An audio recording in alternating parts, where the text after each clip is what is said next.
So now that you found your product, you know exactly what you are going to get. You validated it. You know there's enough search volume. How do you find your suppliers? Okay, so finding manufacturers is not that hard.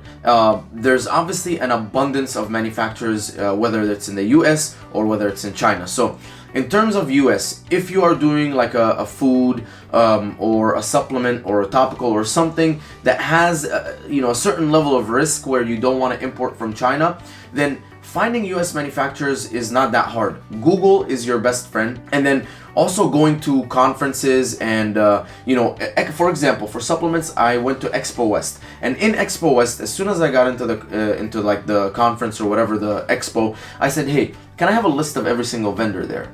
And they gave me a list with the name of every single vendor there, every single company, their name, their email, their phone number, everything. And so basically I got a list of 1,000 vendors that can manufacture all these different things that are either supplements or closely related to supplements. And so you can, and some people will say, well, it's COVID, there's no expos and there's no conferences going on.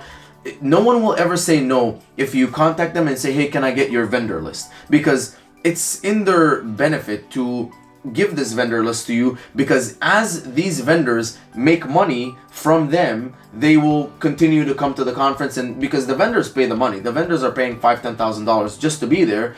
The conference just has to pay for all of the expenses, for the meeting, and then it's the people who are buying the services of the vendors that make the vendors want to keep coming to the conference. So they'll always give you that. So that's what you can do. If you can go to something like the Canton Fair in China, for example, that is definitely recommended, because going to the Canton Fair, you will meet manufacturers there for any certain type of product. Alibaba is also a very, very good way to find manufacturers. Now, when you're looking for manufacturers, there's a few things you need to keep in mind. You need to confirm that the legitimacy of the manufacturer, and you need to confirm if it's a trading company or an actual factory. You need to look at their certifications. You need to get referrals from them. So the best way to do this is to build a criteria list and say, here's all the things that I'm looking for in a good manufacturer. Their English, their communication, their experience, how big their catalog is, the number of employees they have, their terms. You can talk about other things like, you can see if they're a trading company or if they're a factory. Just so many different things you can assess the manufacturers for. You're never gonna know if it's a perfect manufacturer or not before you start working with them. So what you can do is, first thing is just contact these manufacturers and start building a relationship with them and start grading them based on all these different criteria, like communication, like their English, how fast they're responding to you, how supportive they are. There's so many times where I've reached out to a manufacturer, said, hey, I'm looking for something similar to this, and they said, you know what, we have this, we can do this for you, tell me what's your application. I said, okay, I'm using it for this purpose, and they're like, oh, you know what would be really cool? If we did this and that, and we could also add this, and your customer will like that. And so that's kind of what I want to see.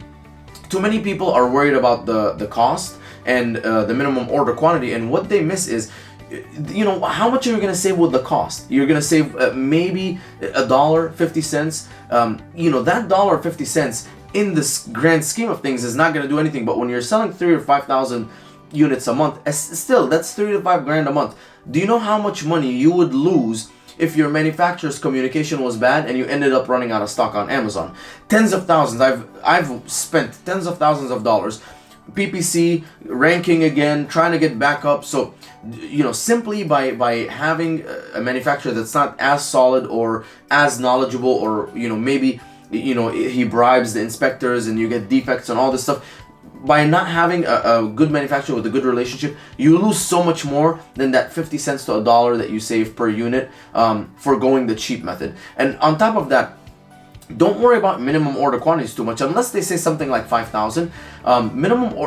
People are too concerned with minimum order quantities, but you need to understand that you need to order approximately, how much on average you're gonna sell a day times, or your lead time times 2. So if your lead time is 60 days, you need to order 120 days worth of product, because in the first 60 days it's gonna sell, and then when you order on that 60 day, it's gonna take another 60 days. So why would you even be concerned about such a low MOQ? And I understand that, hey, I'm trying to validate the product, but maybe don't look at it like that. Maybe look at it like, how hard would it be if I bought this for me to sell it? And even if you sell 3 a day, 1,000 is going to take maybe a year. Okay, that's not the end of the world. It's still selling.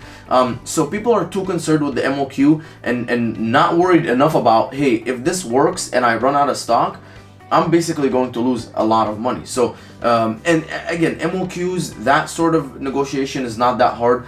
Make sure that you find a manufacturer that has a very good factory, very good standards, someone that you can trust, someone you can build a relationship with, because in the future, if they give you terms, if they do things for you, if they innovate on your behalf, because obviously they have engineers in the factory and all that stuff, you're going to be way better off than if you just went the cheap method.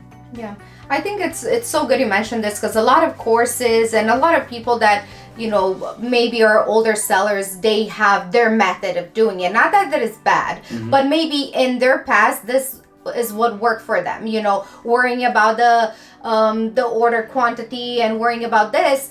And I think you are bringing up such a good point, because there's qualities about a supplier that need to be really taken into account. Because like Mina said, if you're going to be out of stock for 2 months, everything you spent on the business so far, you might as well forget about it. You need to re-rank again. You need to do everything. So, talking to suppliers, of course, you want to save as much as you can, but there's a point where, especially with Chinese suppliers, they know what they're doing more than us most of the time. So if they're losing some money here, guess what? They're going to add it somewhere else. So you may think, oh, they just gave me such a good deal. They might do something that will actually, ruin your product or hurt you in the long run. So don't try to really beat them to the bottom dollar, because they need to survive too. So as long as you have a good relationship with them, and like Mina said, time is of the essence. If they respond on time, if they're always trying to be helpful, because there's a lot of suppliers too, and they understand this. They know that you could go to that guy and that guy and that guy. So they do want to keep your business, but don't try to negotiate it where it's costing them money. So. Yeah, and at the end of the day, you're going to get the good price that you want, but just give it some time. Start, building a relationship with them. Order from them 1,000 and then 2,000 and then 3,000. And once you have consistent business monthly, then you go to them and say, hey, listen, we've been doing business together for a while. Like, I've been a long time customer now. Can you help me out? Like, it would really help me out if I can get the price from, $7 a unit to $6 or $5 a unit. And then be like, let's help each other. I really want to keep selling on Amazon, but this is the only way I could succeed. And they say, okay, you know what?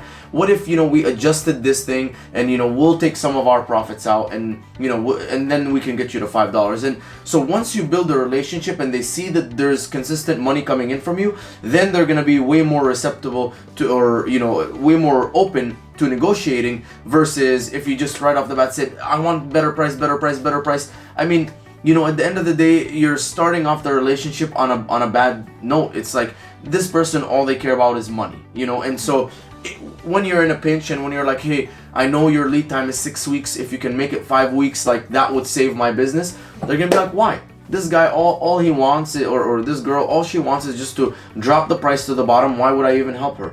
But if you've been amazing from the beginning, if you build that relationship, if you're always asking them, I've seen so many people email suppliers say, hey, I'm looking for this, what is your price, can you do that? And I'm like, why are you talking to these people like they're slaves or robots? Like, these are human beings, they have families, like, there's they're living lives. Like, build a good relationship, establish a financial relationship where you're constantly, using them and sending them money. And then at that point say, hey, can you help me out? I've been, a good customer so far. Can you help me out? And then you get a much better response than if you simply just get to the bottom. What's your lowest price? You can do better. And then it's kind of like a relationship based on being cheap.